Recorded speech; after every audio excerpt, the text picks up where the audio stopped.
sur Saïmonde FM. Suivez l'actualité en temps réel. Saïmonde FM, tout près de vous. Ici Merdi Luzolo depuis Kinshasa, d'où nous émettons. Bienvenue à ce journal. Juliana Lumumba a lancé sa campagne pour le poste de secrétaire général de l'Organisation internationale de la francophonie. Elle a entamé une campagne diplomatique internationale avec une feuille de route et de déplacement pour convaincre le pays membre. Ouverture d'une enquête après les incidents survenus au stade Tata Raphaël pendant le match opposant les Aigles du Congo et l'SV Club. Le détail dans ce journal. Saïmonde FM, tout près de vous.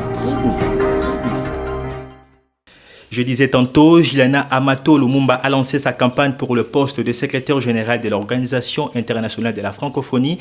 Elle a entamé une campagne diplomatique internationale avec une feuille de route et de déplacement pour convaincre le pays membre. Suivez les détails avec Merdi Luzolo.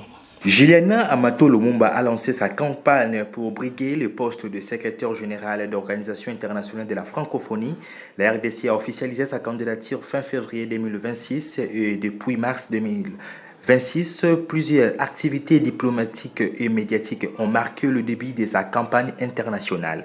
Le président Félix Tshisekedi l'a présenté officiellement à Kinshasa le 19 mars 2026 en annonçant l'appui de l'appareil diplomatique congolais à sa candidature. Sa campagne repose notamment sur une feuille de route appelée 9 projets 9 pour une francophonie neuve avec des priorités axées sur la jeunesse, l'éducation, l'innovation, une francophonie plus inclusive et plus politique. Elle a également commencé une tournée diplomatique pour rechercher de soutien auprès des États membres de l'OEF, notamment en Afrique.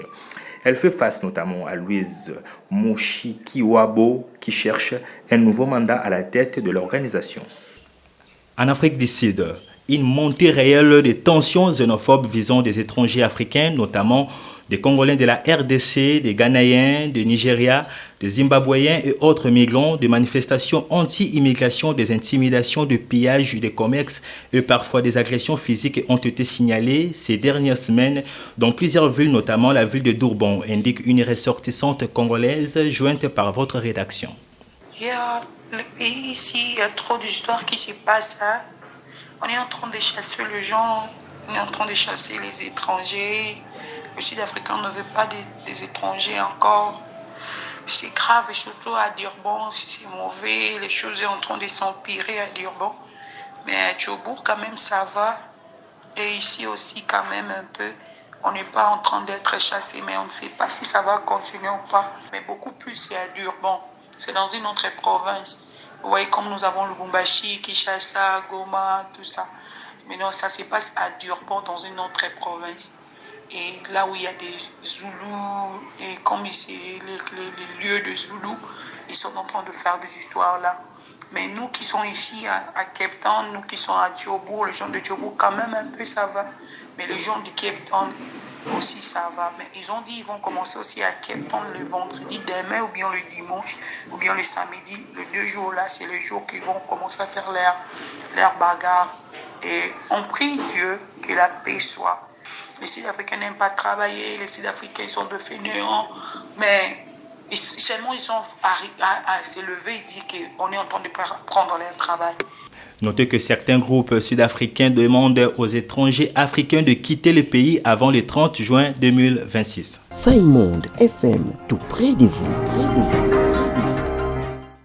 Autre chapitre à présent, une nouvelle coalition politique appelée Coalition Article 64 pour la défense de l'ordre constitutionnel en sigle C64 a été officiellement lancée à Kinshasa le 19 mai 2026 par plusieurs figures de l'opposition congolaise. Parmi les personnalités et partis annoncés dans cette coalition figurent notamment Martin Fayulu, Jean-Marc Kabundu, Délice Sanga, Moïse Katumbi, Matata Pogno. Écoutons Presse Pengue, porte-parole de l'AMUCA, membre de la coalition Article 64.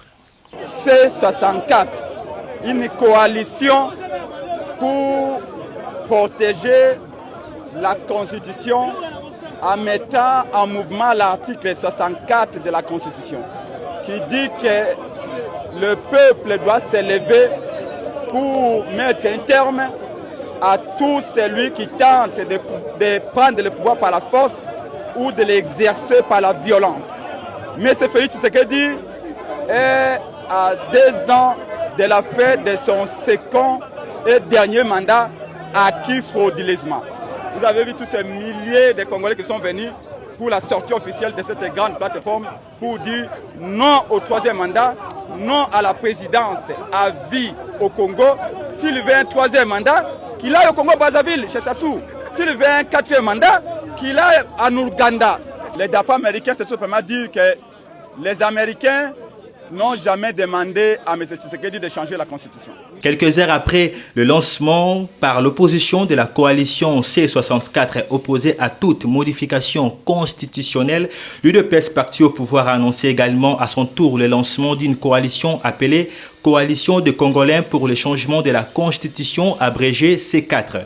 Selon le président par intérim du parti présidentiel Augustin Kabouya, la coalition serait ouverte aux partis politiques, à la société civile et aux associations. Selon des communications récentes de l'Agence nationale de météorologie et de la télédétection par satellite Metalsat, la date moyenne probable du débit de la saison sèche à Kinshasa est fixée au 25 mai 2026 avec une marge d'environ 7 jours. Saïmonde FM, tout près de vous, près de vous, près de vous. Bonsoir Précieuse Sissa. Bonsoir Merdu Luzolo. Avec vous, l'actualité sportive, publication de la liste de 26 léopards pour le Mondial 2026. La liste des léopards pour la Coupe du Monde 2026 est tombée. Le sélectionneur a choisi la continuité en s'appuyant sur son ossature habituelle, sans grand changement ni nouveau visage. Entre cadres comme Chancel Mbemba, Cédric Bakambu et Owan Wissa, des joueurs évoluant en Europe. La RDC mise sur l'expérience pour aborder les mondiales. Bouchir est déclaré forfait. Effectivement, Merdu Luzolo, coup dur pour les léopards à l'approche du mondial 2026. Rocky Bouchir est déclaré forfait sur blessure. La FECOFA a immédiatement réagi en appelant à Aaron Chibola en renfort pour compléter la liste de 26 joueurs. Nomination du nouveau président de la Fédération congolaise de football association FECOFA. L'ancien secrétaire général de la CAF, Véran Mosengo Omba, a été élu président de la FECOFA avec 60 voix sur 65. Un score massif qui lui confie la mission de redresser la fédération et de relancer le football congolais. Ouverture d'une enquête après les incidents survenus au stade Tata Raphaël pendant le match opposant les Aigles du Congo et l'AS Vita Club. Tout justement après les incidents qui ont émaillé la fin du match entre les Aigles du Congo et l'AS Vita Club au stade Tata Raphaël, la FECOFA monte au créneau. Dans un communiqué, le comité exécutif condamne fermement les violences et annonce l'ouverture d'une enquête. L'objectif de cette enquête est d'identifier les responsables et infliger des sanctions exemplaires pour restaurer la sécurité dans les stades.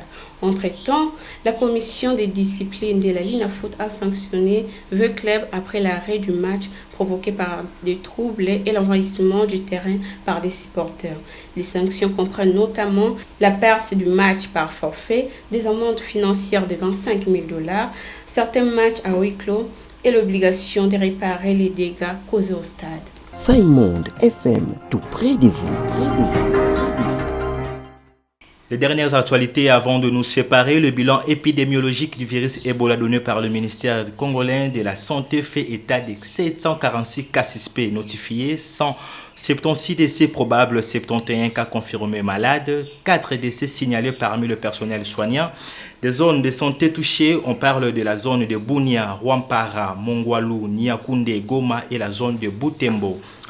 Pour les mesures prises, on nous exhorte à nous laver fréquemment les mains avec de l'eau et du savon, éviter tout contact avec les animaux sauvages, éviter tout contact direct avec les personnes malades ou suspectées de l'être, éviter de consommer la viande des brousses trouvées mortes, éviter les objets contaminés, ni le corps de personnes décédées des suites d'Ebola. Abstenez-vous de tout rapport sexuel non protégé avec des personnes guéries d'Ebola. Les autorités de la province de l'Ituri ont renforcé deux mesures de règles sanitaires. Parmi les principales décisions rapportées, on note l'interdiction de veillées mortuaires, limitation des réunions publiques à 50 personnes, suspension du championnat de football d'attente de l'Ituri et renforcement de mesures sanitaires. Selon les informations relayées notamment par Reuters et la BBC, Les jeunes en colère ont incendié des tentes du centre de traitement après un conflit autour de l'enterrement d'un homme soupçonné d'être mort d'Ebola. Dans la confusion, 6 patients se seraient échappés, dont selon les sources citées, 3 cas confirmés d'Ebola et 3 cas suspects encore en observation. C'est par ici que nous fermons ce journal. Merci de nous avoir suivis. L'actualité continue sur les réseaux sociaux. À très bientôt.